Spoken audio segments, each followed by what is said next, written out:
One of the biggest mistakes people make when they start feeling out of breath is they start taking these big gulps of air through their mouth.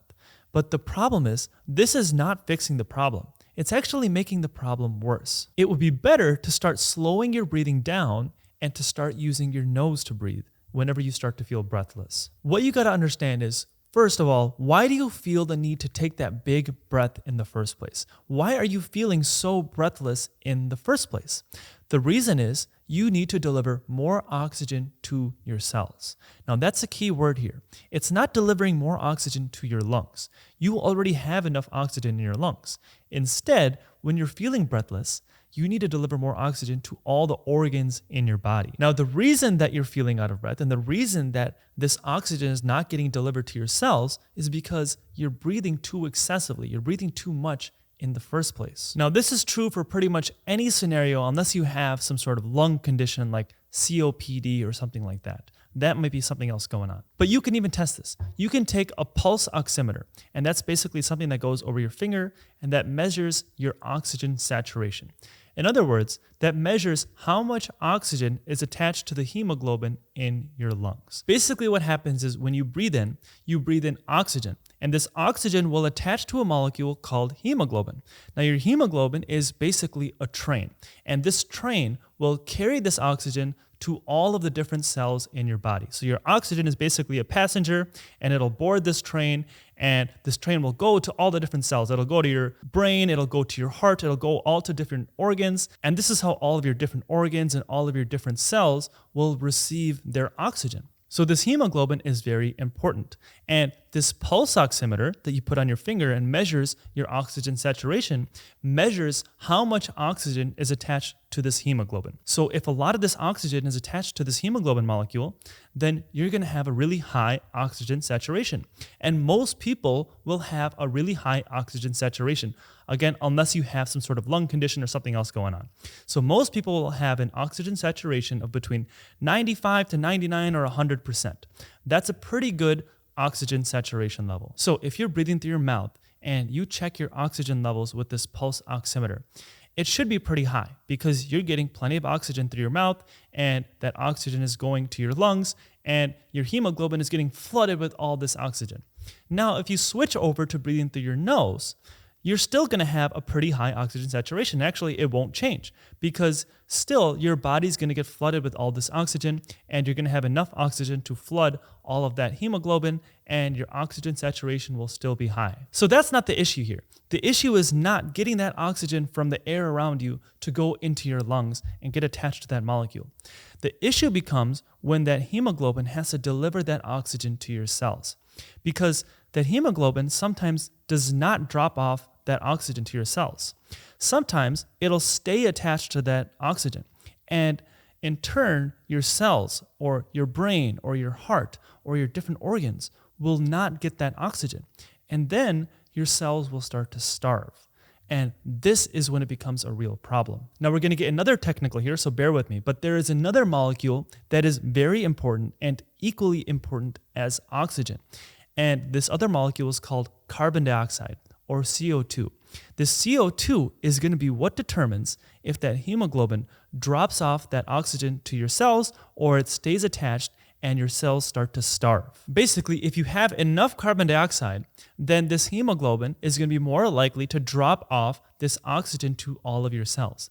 But at the same time, if your carbon dioxide levels are too low, then your hemoglobin is not going to be able to drop off this oxygen. And this is called the Bohr effect. If you have higher levels of carbon dioxide, your hemoglobin is going to get rid of this oxygen and you're going to get more oxygen going to your cells. If you have low levels of carbon dioxide, then your cells are going to starve. So a lot of people think that carbon dioxide is a waste product and we need to get rid of as much carbon dioxide as possible because it's a toxic waste and we need to get rid of it from our body. But I get so mad when I hear that because most people do not understand how important carbon dioxide is and how most people have too low levels of carbon dioxide and they actually need to increase their carbon dioxide levels. Because what happens is when you breathe too quickly and you breathe too excessively, in other words, the more that you breathe, the less carbon dioxide that you have. Because anytime that you breathe, you intake oxygen, but you exhale carbon dioxide. Now, the problem is we don't get any carbon dioxide from the air around us. We only get carbon dioxide from our metabolism. So the only way to increase your carbon dioxide levels will be to hold your breath, because your metabolism will go on and you're not going to be exhaling carbon dioxide. So it'll start building up in your body. But since so many people are breathing way more than their body needs, so many people are getting rid of too much of this carbon dioxide. And this is what can cause you to feel breathless, because you may feel like you don't have enough oxygen, but really you have more than enough oxygen. The issue is you're not getting oxygen going to your cells. So taking these big breaths through your mouth, huffing and puffing to try to get more oxygen is just doing more harm than good. So just to give a little more detail on how your breathing actually works.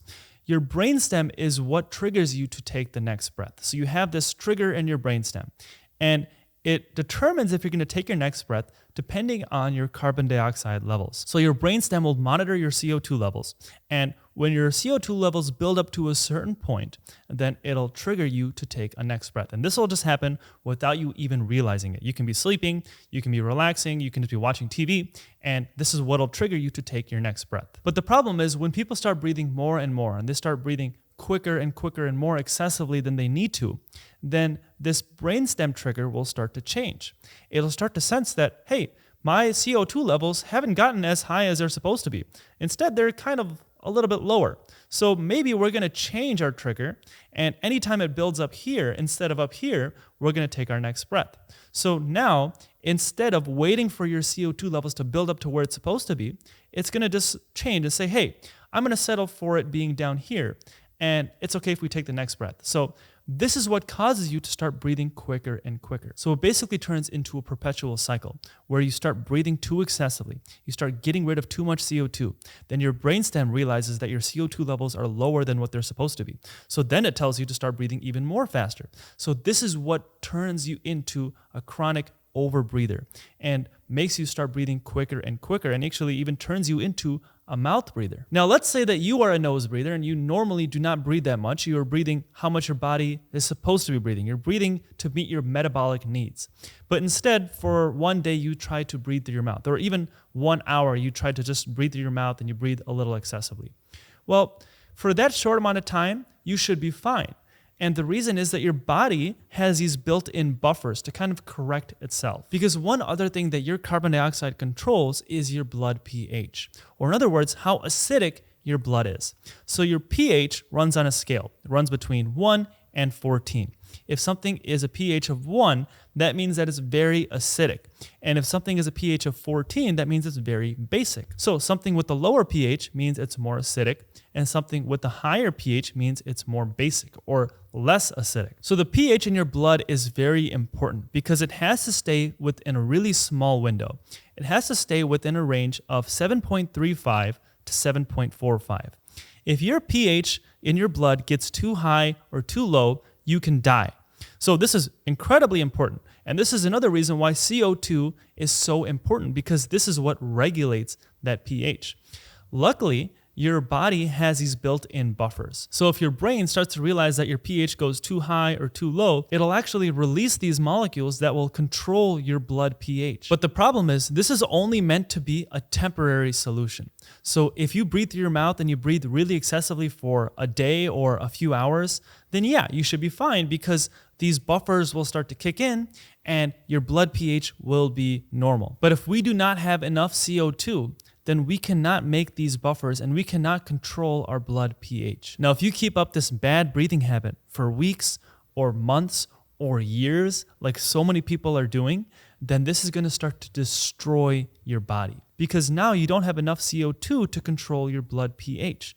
And your body has to control this blood pH, otherwise you'll die.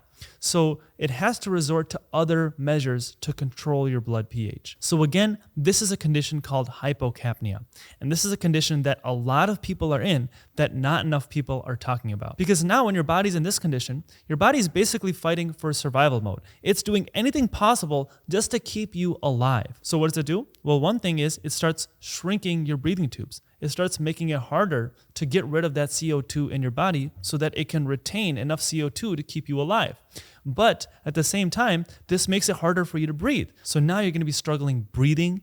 You're going to be struggling going to the gym and working out. You're going to have trouble sleeping. And basically, you're just going to be miserable. But it's not just your breathing tubes. Pretty much every single tube in your body will start to shrink with too little CO2. And if you don't already know, pretty much every single part of your body is running on tubes. You have your reproductive system, you have your digestive system, you have your circulatory system. Every single system in your body is running on these tubes. So now your arteries, your veins, everything will start to constrict. So this will make it so much harder for that oxygen to go to your cells, because now your oxygen has to fight through this smaller window to get to your cells. And in turn, it's going to make you feel more breathless and feel more like crap. But the good thing is that now you're starting to watch this and now you're starting to understand why you have too little levels of CO2 and why you're feeling breathless in the first place. You can start coming up with ways to fight this and start increasing your CO2 levels and start breathing normally again. So one great resource we have for learning how to breathe properly is modern day hunting tribes. Now this may sound crazy, but these modern day hunting tribes are the closest thing we have to getting to how our ancestors used to breathe. So there is this anthropologist named Wade Davis, and he followed this one hunting tribe in the Amazon. Now, one thing you got to understand about this guy is he is not just a normal guy. He is also a triathlete, which helped him a lot. I'm going to get into exactly what he did. So Davis would follow this tribe during their hunts, and their hunts would start early in the morning, and they could take a while. They could even take up to a few days. And he has some very interesting things that he noticed during these runs. So one thing he noticed is this tribe was so in tune with their senses that they could smell the urine of an animal about 40 feet away. And just using that one sense alone, they were able to track down an animal. But this is where it gets really crazy. As soon as they would get the trail of an animal, they would start chasing it. So they would start running. And they would keep running and keep chasing the animal. And obviously the animal would notice that it's getting chased, so it would start to run away. But these guys are really persistent. They would keep chasing the animal for hours and sometimes even days at a time. Yeah, that's crazy, right? They would keep chasing this animal for days. And eventually the animal would pass out from being too exhausted. And these guys would finally get their hunt. Now, luckily, Davis was able to keep pace with these guys because, one, he's a triathlete. But you can imagine for anyone running days at a time, it can be really difficult. And he recounted how difficult it was for him to keep up with this tribe. But this is my favorite part. One thing that he noticed about this tribe is they were breathing through their nose the entire time. So the entire hunt, this entire journey of running at a fast pace and chasing an animal, they were breathing through their nose and not using their mouth. And you may think that this sounds crazy or impossible, but people are doing this. And our ancestors used to do this. And they used to breathe like this for hours, for days at a time while hunting. And they would not use their mouth. Now you may think, like a lot of people do, that breathing through your nose will put you at a disadvantage because it'll be harder to breathe. But really it's the opposite. When you're a mouth breather, and you're breathing through your mouth, that is what's putting you at a disadvantage. And the thing is that breathing through your mouth has become so normal, right? I mean, go to the gym and look around you. How many people do you see breathing through your nose? I dare you to find 5 people. It'll probably take you a while. And I'm talking about people that are actually working out. And the thing is, like I said, this concept of regularly breathing through your mouth is pretty new. Our ancestors never used to breathe like this. Now, some people are quick to say that it's evolution, that, oh, we just evolved to start using our mouth more. That's normal. Well, I hate to disappoint you, but it's not evolution. Our evolution cannot work that quickly. And if you look at the history of anthropology and you look at how our breathing rates have changed, you'll see that our breathing has changed way too quickly for it to be because of evolution. Just to further emphasize this, our breathing really didn't start changing until the last 1,000 years, and really, if you want to look into it, the last 300 years is when it really started changing. But if you look at, let's say, 40,000 years ago, this is where the first Neanderthal man was. Our DNA from that time is 99.7% the same. So in those last 40,000 years, our DNA only changed 0.3%. Now you might think, hey, well, those guys 40,000 years ago, they look way different than I do now. Like their jaws were way bigger and they just look different. So explain that. Well, there's a difference between your genotype and your phenotype. Our genes can be the exact same, but it doesn't mean we're going to look the same. This is where your environment comes in. So if one person is growing up in a forest and one person is growing up in a normal household, and the person in the forest is having a completely different diet, and the person living in the household has a different diet and they have completely different lifestyles, that's where your phenotype comes in.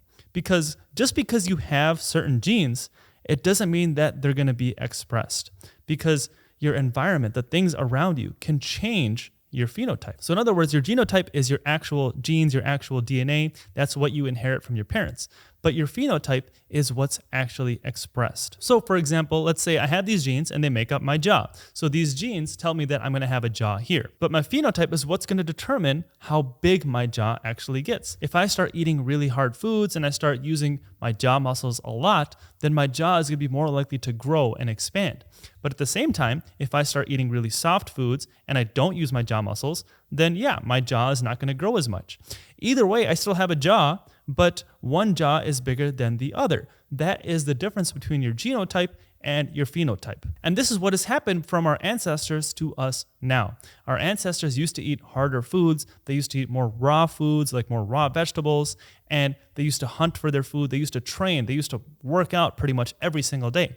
And now we've gotten a lot more lazy, and we start eating softer foods, and all these things have changed.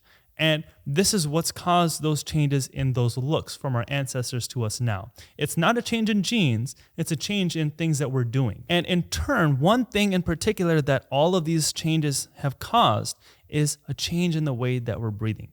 And all of these changes, especially recently, these recent changes in the last few hundred years that have happened, especially with our diet and us having chronic stress and our lifestyle, etc., all of these things have changed our breathing. And this is why I am so passionate about this. We have so much evidence that using your nose instead of your mouth to breathe will help you in so many ways. Not only will it improve your athletic performance, it'll also improve your overall health. And not enough people are talking about it. And this is one thing that once I realized this, it's really changed my health. And this is why I hope I can spread this message to as many people as possible. So I think the biggest time where your breathing becomes an issue is when you are breathing through your mouth at times of rest. Now, anytime I say that, I always have people yell at me like, hey, Dr. Singh, when do I get a chance to rest? I have 3 kids at home. I have a dog at home. How am I going to rest? Well, when I say rest, I mean not physically exercising. So if you're sitting at home and you're taking care of your kids, or if you're sitting at your office job, that is considered resting, although you may not consider it resting.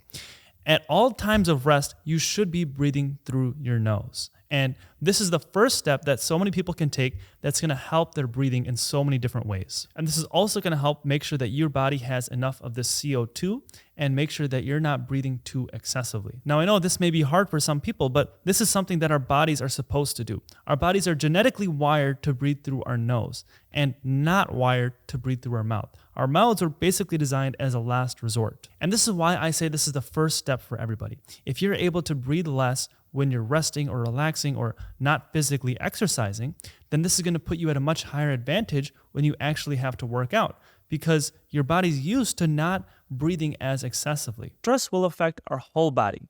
And if you look at just the brain, it can actually cause structural and functional changes to our brain and also cause long-term effects with our nervous system. So one thing in particular that stress will affect is our memory. And it'll do this by affecting a structure in our brain called the hippocampus.